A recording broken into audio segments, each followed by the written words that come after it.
ರಾಜ ಭೋಗಾವತಿಯ ಮಡಿಲಲ್ಲಿ ಬೆಳೆದೆ ನೀನು. ಪರಶಿವ ಶಕ್ತಿ ಪಾರ್ವತಿ ದೇವಿಯ ರೂಪವ ತಾಳಿದೆ ನೀನು. ರೇಣುಕ ರಾಜ ಭೋಗಾವತಿಯ ಮಡಿಲಲ್ಲಿ ಬೆಳೆದೆ ನೀನು. ಪರಶಿವ ಶಕ್ತಿ ಪಾರ್ವತಿ ದೇವಿಯ ರೂಪವ ತಾಳಿದೆ ನೀನು.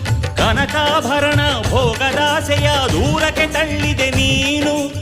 ಪದಿ ಸೇವೆಯಲ್ಲಿ ಭಕ್ತಿ ಮುಕ್ತಿಯ ಶಕ್ತಿಯ ಪಡೆದೆ ನೀನು. ಲೋಕಮಾತೆ ರೇಣುಕ ಎಲ್ಲಮ್ಮ ಈ ಜಗದಲ್ಲಿ ಜನಿಸಿ ಜಮದಗ್ನಿಗೆ ಸತಿ ನೀನಾದೆಮ್ಮ.